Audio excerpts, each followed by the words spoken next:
Bismillah. Chaque année, à l'approche de l'hiver, le royaume d'Ulster devenait vulnérable aux attaques de ses ennemis. Pendant quelques jours, en effet, tous les Ulates en âge de porter les armes souffraient d'un mal étrange qui les obligea à rester couchés. D'où venait ce fléau? Ce n'est pas difficile, de la fierté imbécile d'un mari et de l'orgueil encore plus stupide d'un roi. Voici l'histoire. Crinchu était le chef d'un clan qui, sans être riche, connaissait une existence confortable grâce à des terres fertiles et un bétail généreux.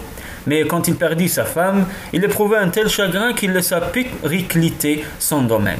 Dans les champs, l'herbe poussait au lieu du bon grain, et le soir, les vaches aux mamelles gonflées, que personne ne venait traire, beuglaient leur souffrance. Les enfants de Crinchu faisaient leur possible, de même que les vieux valets de ferme. Mais la plupart des serviteurs s'en étaient allés, car un domaine ne peut prospérer sans la volonté du maître. Celui-ci, en se complaisant dans la tristesse, ne pouvait que provoquer la stérilité de la terre et attirer la maladie sur son troupeau. Or un jour, où il restait prostré devant le foyer encombré de cendres éteintes, Crinchu vit entrer dans sa maison une jeune femme au visage lumineux et à la chevelure flamboyante. Sans un mot, elle s'agenouilla devant l'âtre et ranima le feu, alors même que les braises étaient froides depuis longtemps. Puis elle prépara le repas avant d'aller s'occuper du bétail. Quand les enfants et les rares domestiques restants revinrent des champs, elle les accueillit en souriant, s'enquit de leur travail et distribua les tâches du lendemain. Après le repas, elle mit de l'ordre dans la maison et s'en fut rejoindre Crinchu dans sa chambre. Ce n'est qu'au matin qu'il songea à lui demander son nom. « Je suis la déesse Masha », répondit-elle, « mais cela doit rester un secret entre toi et moi. Devant les autres, tu m'appelleras seulement femme, et jamais tu ne devras parler de moi ailleurs que sous ce toit. » Crinchu ne comprenait pas pourquoi une déesse était venue de l'autre monde pour partager sa vie. Il n'était évidemment pas question de le lui demander, car ce était un manque de respect. En tout cas, de ce jour, il reprit goût à la vie. Masha était partout.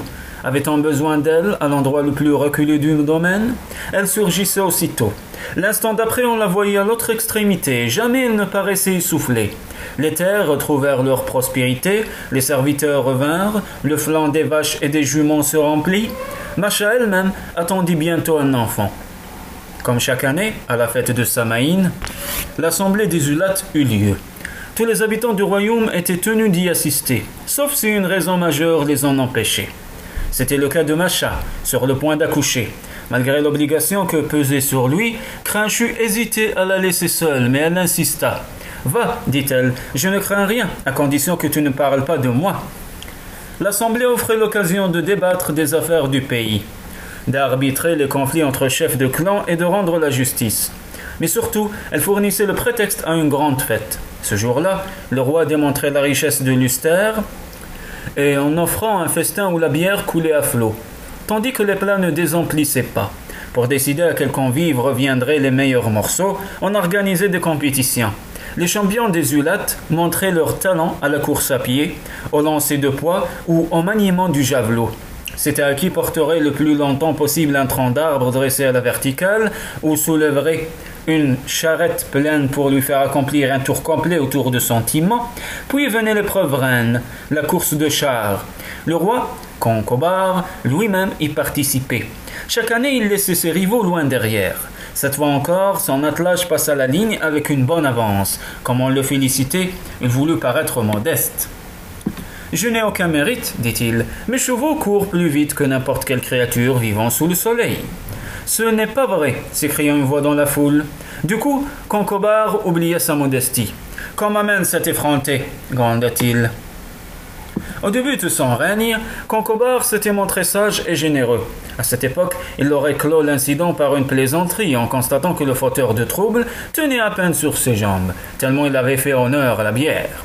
Mais en vieillissant, il devenait hautain et susceptible. Vexé, il rugit. « Ainsi, je suis un menteur. » Crinchu, car bien sûr c'était lui l'insolent, essaya dans un reste de lucidité de rattraper son imprudence. « Je ne dis pas que tu mens, mais que tu te trompes. » Évidemment, cette réponse ne fit qu'attiser la fureur de Concobar. « Tu m'insultes à présent. L'erreur n'est pas permise à un roi, tu ne peux l'ignorer. » Crinchu comprit qu'il n'avait plus rien à gagner en se montrant humble. Bombant le torse, il déclara avec panache. « Permise ou pas, l'erreur est tienne. » Concobar grinça des dents. Prouve tes dires, gronda-t-il, ou tu seras exécuté sur le champ. Bien sûr, Crinchu se souvenait de la recommandation de Macha, mais devant un danger aussi pressant, il déclara: Il y a dans ma maison une femme aux cheveux rouges comme la flamme. Elle court aussi vite que le feu. Une flèche ne saurait l'atteindre. T'y coursis encore, moi. Dans ta maison, vraiment, rugit Concobar. Oh là, mes gardes, allez donc chercher sa rouquine. On verra si la tête de ce cabochard doit rester sur ses épaules ou servir de pâture à mes chiens. Quand les messagers eurent expliqué à Macha ce qui se passait, elle montra son ventre rond. Je répondrai à la convocation du roi, dit-elle, mais je ne puis le faire dans cet état. Les gardes insistèrent. Le courroux du roi se tournerait contre nous. Viens, tu plaideras ta cause toi-même. Elle dut donc les suivre. Arrivée devant Concobar, elle aperçut Crinchu, les mains liées derrière le dos, la tête déjà posée sur un billot. Malgré sa colère, elle ne put se défendre d'éprouver de la pitié envers celui qui l'avait rendue mère. Mon mari a parlé quand il devait se taire, dit-elle, mais il n'a pas menti. Je courais contre tes chevaux et ainsi qu'il l'a prétendu. Je gagnerai la course. Cependant, tu dois m'accorder un délai, car ainsi que tu peux le constater, je vais bientôt accoucher. Mais Concobar s'entêta. J'ai été insulté par Crinchu devant l'assemblée des Ulates. C'est devant l'assemblée que tu dois prouver ses dires.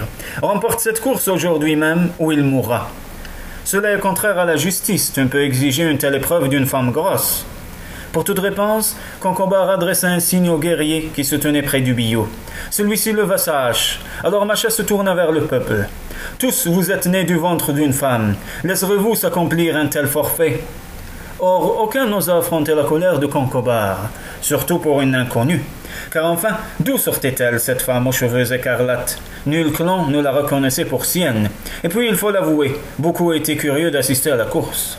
« Honte sur vous !» s'écria alors Macha. « Je ne laisserai pas mourir cet homme malgré sa sottise, mais vous regretterez votre manque de compassion. » Quand elle rejoignit les coursiers, sur la ligne de départ, ceux-ci baissèrent l'encolure et s'agitèrent dans leur harnais.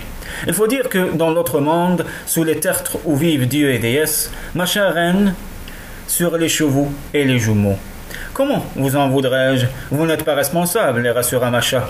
Courez sans épargner vos forces. » Concobar donna le signal. Dans un grondement de sabots, les chevaux s'élancèrent, mais ils n'avaient pas encore parcouru la moitié de la distance que Macha franchissait la ligne. Là, elle se coucha sur le sol et en poussant un grand cri, elle donna le jour à 2 garçons. Elle se releva, un bébé dans chaque bras. Elle se tourna vers les Ulates, qui baissaient la tête penauds, et aussi un peu craintives, car elles avaient compris en la voyant courir qu'elle n'avait pas affaire à une femme ordinaire. « Femme, dit Concobar, je te présente mes excuses, et je te rends ton mari. » Mais Macha ne lui prêta aucune attention, pas plus qu'à Crinchu. Toisant l'assemblée d'un regard où la colère étincelait, elle lança sa malédiction.